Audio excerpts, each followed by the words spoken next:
Good morning, everyone. Happy Friday, and welcome back to another episode of Talking TVL. It's Friday, like I just said. I think it's going to be a great weekend, hopefully weather-wise, but I know for me it is full of relaxation and happiness and joy, and I hope and pray the same for all of you. But let's just quickly recap yesterday's show. We had on the Madison County Hall of Heroes. So Zig and Clay with the organization came on and shared a little bit of their story. It was a really good conversation. And so I wanted to share that with you all today on this lovely Friday. So let's take a look. Our nation's heroes, those who have answered the call to be brave and serve our great nation in the most courageous way. And Madison County Hall of Heroes aims to do the same. The incredible program, honors local veterans who have gone above and beyond. And today we're getting to know one of its inductees right here on air and learning how you too can join this very special group. Clay and Zig, thank you so much for joining us. We're so grateful again for you being here, and of course even more for the work that you do in the Valley.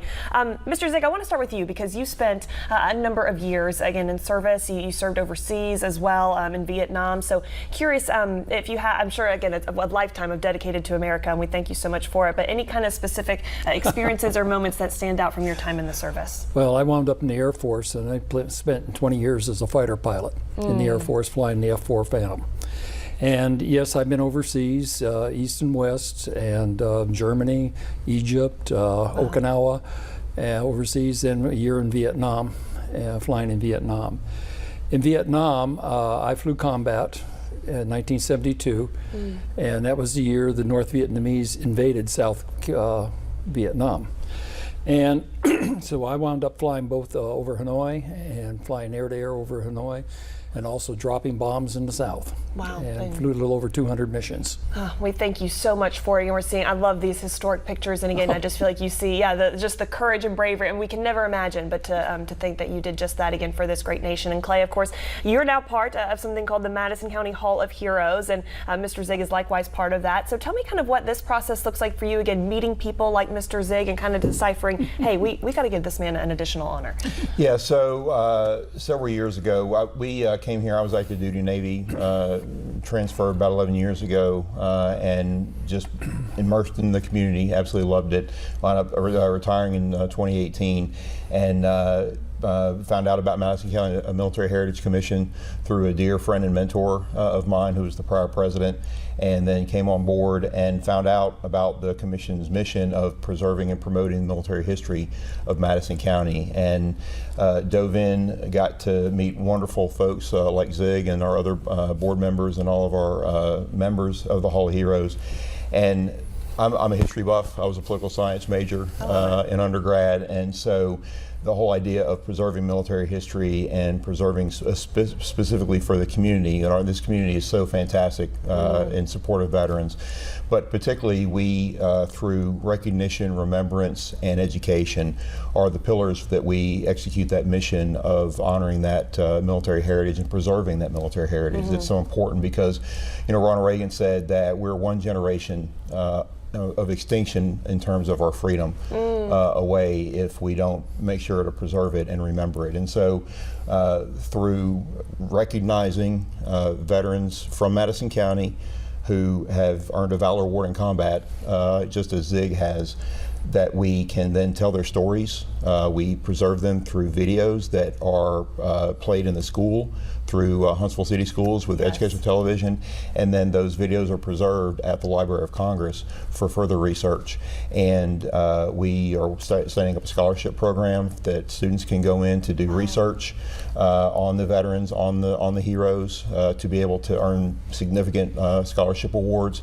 But really it's trying to get that younger generation, the community at large of course, but the younger generation to understand the sacrifices that people have made to allow them to live in this great country. Yeah, because I think it's fair to say they really don't understand for whatever reason. I think more so in common day. I think we've seen unfortunately a drastic cultural shift, and so grateful again for the work that you're doing to remind people what it really means to be free and to step up and again put that bravery on the line that we're so grateful that you have done. And so with that too, again, we do want to stress you're taking applicants, right, for people who want to be part of the Madison County Hall of Heroes. You do a big celebration, big commencement ceremony in November, which we know that 48 is proud to be part of. So kind of tell me what this looks like for people who want to get involved, people who want to support what you do, whether they want to again be recognized or even just support the great mission, kind of what that involvement might look like. Yeah, thank you so much for that question. No, have called through, many of the folks that we know of currently.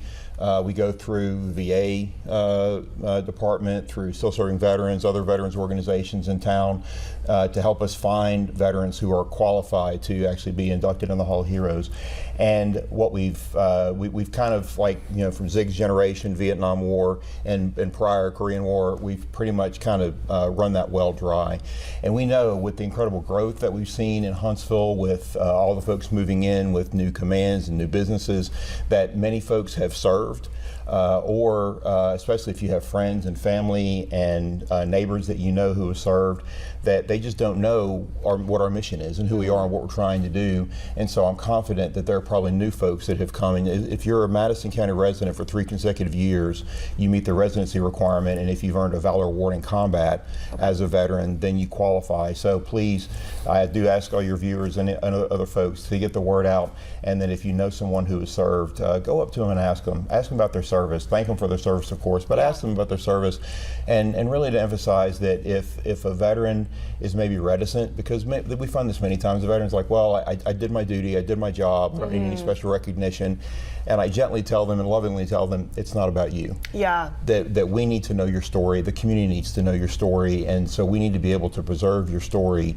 And yes, we want to recognize you and honor you, and during the Veterans Dinner and WAFF that partners with us to do the videos for our veterans for the parade and for the dinner, that does such a fantastic job. I mean, we really get to highlight those, but then those stories get to be told, and again, partnering with the schools and with the youth, that you really can make a huge impact and a difference in the community. Yeah, absolutely. So I love that you mentioned that. I think there is just such a inexplicable level of humility that I think so many veterans bring, but knowing that you're doing a service by sharing again your story with the next generation. As you said, we're one generation removed from possibly losing our freedom. So guys, thank you so much. Mr. Zig, I want to thank you. Clay, thank you as well again for your service to this great country. We're going to have more details on the Madison County Hall of Heroes on our website, tvliving.com. But for now, thank you again so much for what you're doing. And God bless America. I appreciate you both being here. Thank you, guys. Appreciate Thanks. it. Again, that is the Madison County Hall of Heroes, and their nominations are up. So if you want to head on over to MadisonCountyHallOfHeroes.com, you should be able to submit your nominations there and read a little bit more about the background of the organization. All right, well, after the break, we were talking who is on TVL today, so don't go anywhere. I'll be right back.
All right, today on Tennessee Valley Living, up first we've got Bank Independent School Share. They're coming on just to talk about what their school share is looking like this year.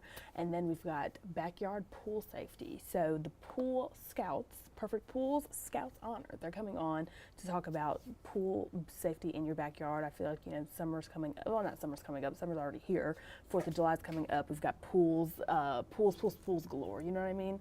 And it is a conversation that is often neglected, is what they say, just as far as what safety protocols you need to keep up concerning your pool. So that is going to happen around 11:30 today.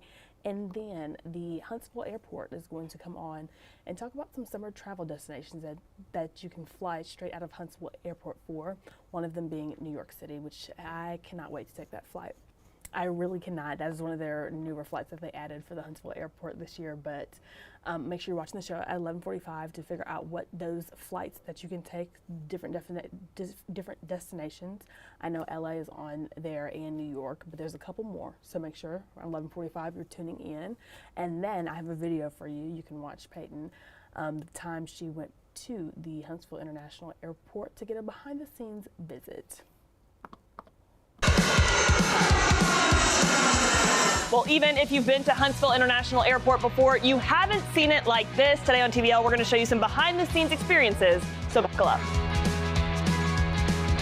We are starting our tour, of course, at TSA. Carry-ons need to be this size or smaller. I'm here with Talon. Talon, we know not to bring weapons, we know not to bring liquids, but what are some other items people often forget about? A lot of the times they will forget about things that you see on your keychain every day. So if you have pepper spray on your keychain, if you have any sort of pocket knife that you stick in your pocket every day out of habit, things like that that we see all the time they're forgotten about, you will have to surrender it at TSA. What is the craziest thing TSA has found here at Huntsville International Airport? So at Huntsville International Airport, we found a Sharpie that was actually not a Sharpie. It was a knife on the inside. He had gotten it at a craft show. He had put it in a bag with a lot of other Sharpies to try and blend it. And thankfully, one of our agents caught it was a knife on the inside of that Sharpie. Talon, I've heard there's some controversy on peanut butter. Yes. Yay or nay? It's a nay. You cannot bring peanut butter through TSA at all. You can bring it in your checked bag, but you can't bring it in your carry-on. Tough. We are now about to go see the cockpit.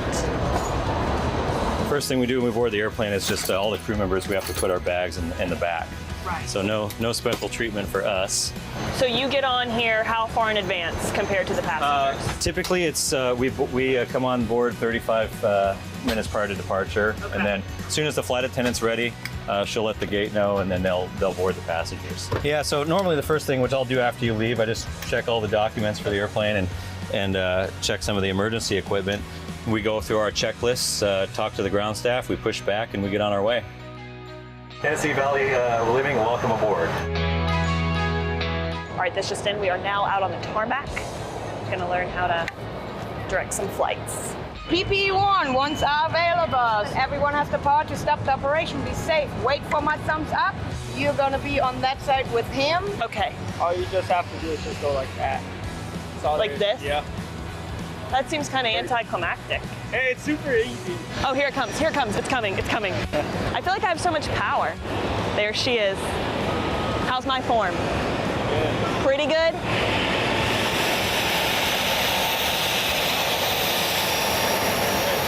Good?